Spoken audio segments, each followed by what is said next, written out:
this is Sheetal Vyas and I welcome you all on my channel Learning with Sheetal Vyas. Friends, ये story तो एक episode की तरह हो गई और इसके 2 एपिसोड हम कवर कर चुके हैं। फर्स्ट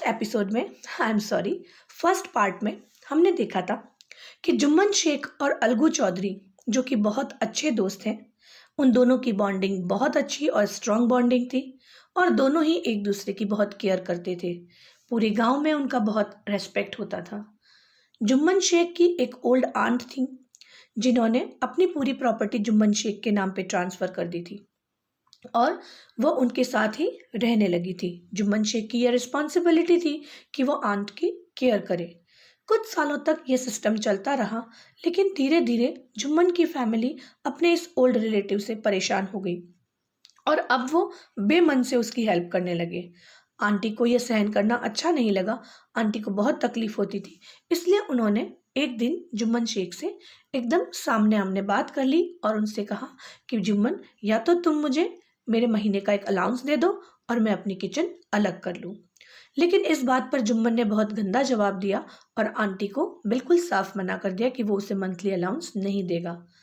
आंटी अब परेशान हो चुकी थी, इसलिए उन्होंने पंचायत में जाने का फैसला किया।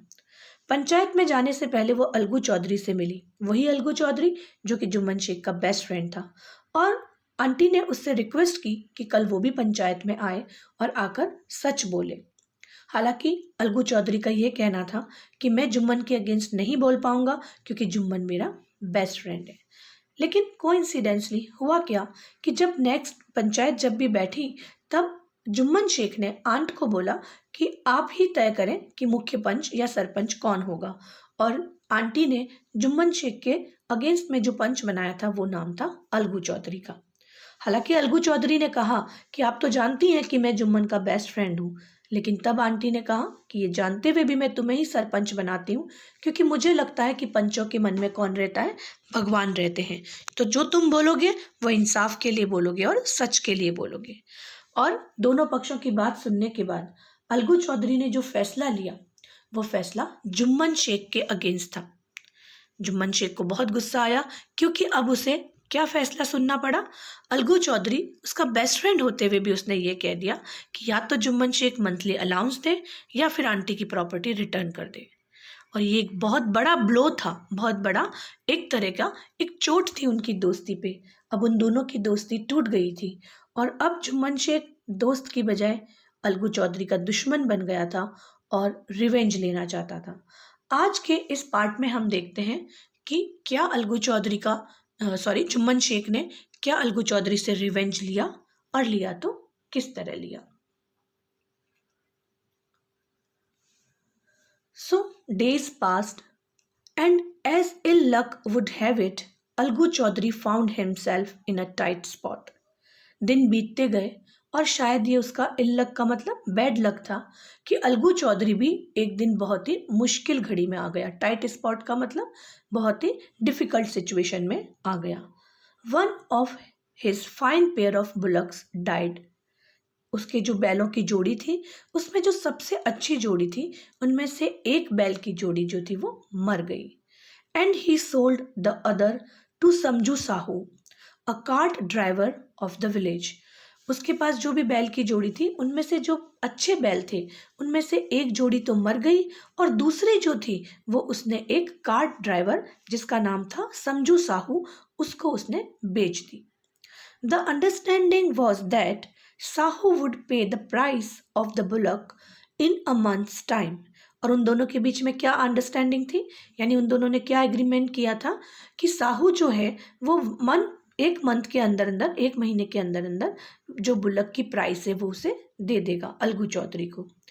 It so happened that the bullock died with in a month. लेकिन हुआ क्या कि समझू साहू को अलगू चौधरी ने जो बैलों की जोड़ी बेची थी वो भी महीने भर के अंदर अंदर मर गई। Several months after the bullocks death, Algu reminded Sahu of the money he had not yet paid. क्या हुआ, जब बैलों की जोड़ी को मरे हुए कुछ महीने हो गए तब अलगू ने समझू साहू को एक बार रिमाइंड कराया, याद दिलाया कि तुमने अभी तक मेरे पैसे नहीं लौटाए हैं। साहू गॉट वेरी अनॉयड, और साहू को इस बात पर बड़ी चिड़चिड़ाहट हुई, बहुत गुस्सा आया। अनॉयड होने का मतलब गुस्सा आना, जल्लाना, एक तरह से चिल्लाना, एक तरह से गुस्से में किसी पर। I can't pay you a penny of the wretched beast you sold me. क्या कहा उसने कि मैं तुम्हें उन बैलों के लिए पैसे नहीं दे सकता। बीस्ट का मतलब होता है एनिमल, और रेस्ट का मतलब होता है जो किसी काम के ना हो, यानी कि पुअर क्वालिटी के, घटिया। तो क्या कहना चाहता था समझू साहू कि जो तुमने मुझे जो बैल बेचे थे वो ऑलरेडी घटिया क्वालिटी के, यानी कि बहुत बीमार थे। I can't pay you a penny for the wretched beast you sold me. मैं तुम्हें उन घटिया बैलों के लिए एक भी पैसे नहीं दे सकता। He brought us nothing but ruin, यानी कि तुम्हारे जो बैल थे उन्होंने हमें क्या दिया, कुछ नहीं दिया, बल्कि हमें ruin करना मतलब बर्बाद कर देना। I have a bullock, use it for a month and then return it to me. No money for the dead bullock, he said angrily. अब क्या कहा समझू साहू ने कि जो तुम्हारे बैल थे, मुझे लगा था कि वो मेरे लिए अच्छे होंगे, गुड लक लाएंगे, लेकिन तुम्हारे बैल मेरे लिए क्या लेकर आए, सिर्फ बर्बादी लेकर आए। मेरे पास एक बैल है, तुम चाहो तो 1 मंथ के लिए उसे यूज कर लो और फिर मुझे उसे रिटर्न कर देना, लेकिन मरे हुए बैलों के लिए मैं तुम्हें कुछ भी पैसे नहीं देने वाला हूँ। ही सैड एंग्रीली, उसने गुस्से में अलगू चौधरी से कहा। Algu decided to refer the case to the panchayat. अब अलगू के पास भी ऐसी ही सिचुएशन आ गई कि अलगू ने डिसाइड किया कि ये केस जो है वो पंचायत में लेके जाएगा। For a second time in a few months preparations for holding the panchayat were made. और कुछ ही महीनों के अंदर ये दूसरी बार हो गया था कि पंचायत बैठी थी और प्रिपरेशन की गई पंचायत को बिठाने की। And both the parties started meeting people seeking their support. और अब दोनों ही पार्टी, यानी कि समझू साहू और अलगू चौधरी, दोनों ने ही क्या किया, गांव में अलग अलग लोगों से मिलने लगे ताकि अपने अपने सपोर्ट को तैयार कर सके। The panchayat was held under the old banyan tree.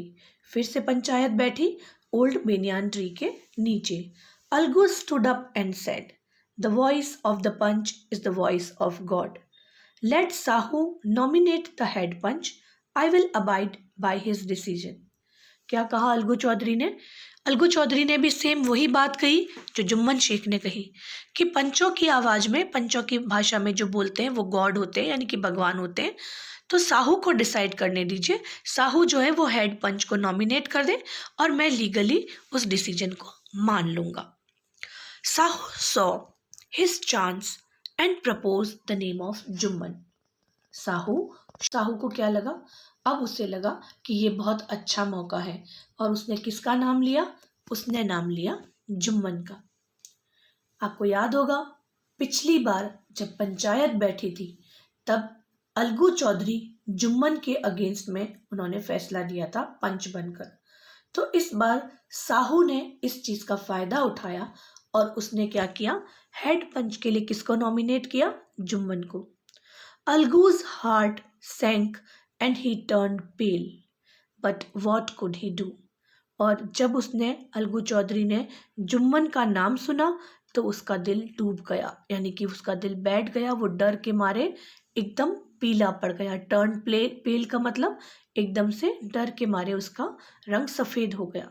But what could he do, लेकिन वो क्या कर सकता था, क्योंकि उसने पहले ही कह दिया था कि मैं पंचों में विश्वास करता हूँ और पंच में भगवान बैठते हैं, इसलिए साहू जिसको भी नॉमिनेट करेगा वो उसे मान लेगा। तो अब उसे मजबूरी में जुम्मन को स्वीकार करना पड़ा। The moment Jumman became head panch he realised his responsibility as जज and the dignity of his office. और जैसे ही जुम्मन को हेड पंच बनाया गया, ऐसा लगा जैसे तुरंत ही उसे अपनी जिम्मेदारी का एहसास हो गया। उसे एहसास हुआ कि एक जज होने के नाते उसकी क्या रिस्पॉन्सिबिलिटी है, और जिस जगह पर वो बैठा है, यानी कि उस ऑफिस का मतलब क्या हुआ कि जिस जगह पर उसे, जिस पोस्ट पर उसे बिठाया गया है, उसकी डिग्निटी क्या है, यानी कि उसकी महानता क्या है। एक जज होना कितनी बड़ी बात है, कितनी बड़ी जिम्मेदारी है, ये बात जुम्मन शेख को तुरंत समझ में आ गई। Could he, seated in that high place, have his revenge now? उसने क्या सोचा कि अब जबकि मैं इतनी ऊंची जगह पर बैठ चुका हूं, तब क्या मैं रिवेंज ले सकता हूं? क्या मुझे इस वक्त अपना बदला लेना चाहिए? He thought and thought. वो बहुत सोचता रहा। No, he must not allow his personal feelings to come in the way of seeking the truth and doing justice. लेकिन उसके अंदर का जो अच्छा इंसान था वो इस फाइट में जीत गया। और क्या समझाया उसने अपने आप को कि नहीं, ये बिल्कुल नहीं होना चाहिए। वो कभी भी अपनी पर्सनल फीलिंग्स को इस जगह पर नहीं आने देगा, खासकर उस वक्त जबकि वो सच और इंसाफ के लिए बात कर रहा हो। तो इसलिए उसने डिसाइड किया कि जब भी पंचायत में उसे हेड पंच बनाया गया है, तब वो अपनी रिस्पॉन्सिबिलिटी को अच्छी तरह से समझेगा और अपने पर्सनल रिलेशन को यहाँ पर नहीं लाने देगा। नेक्स्ट क्या हुआ? Both Algu and Sahu stated their cases. और अब अलगू चौधरी ने और समझू साहू ने दोनों ने ही अपने अपने केस के बारे में बताया। They were cross examined and the case was considered deeply. दोनों को ही पंचों ने क्रॉस एग्जामिन किया, तरह तरह के सवाल किए और उस केस को अच्छी तरह से समझने की कोशिश की। Then Jumman stood up and announced. और अब बारी थी फाइनल डिसीजन की। तो जुम्मन खड़े हुए और उसने अनाउंस किया, it is our opinion that Sahu should pay Algu the price of the bullock. क्या कहा, क्या फैसला था? आपको भी सरप्राइज हुआ होगा। आपने भी सोचा होगा कि जरूर से जुम्मन से शेख अपना बदला लेंगे, लेकिन ऐसा नहीं हुआ, क्योंकि जुम्मन का जो मन था, जो उसके अंदर की आत्मा थी, वो उसे समझा चुकी थी कि जज की जो सीट होती है, वो जो उसकी पोस्ट होती है, वो बहुत ही पवित्र होती है, बहुत ही रिस्पॉन्सिबिलिटी वाली होती है। और जबकि सब लोग मानते हैं कि जज में या पंच में भगवान निवास करते हैं, भगवान रहते हैं, तब वो गलत का साथ तो दे ही नहीं सकता था। तो उसने क्या कहा कि हम सबकी राय में साहू को, अलगू चौधरी को पैसे देने ही चाहिए बुलक के लिए। When Sahu bought the bullock, it suffered from no disability or disease. ऐसा क्यों?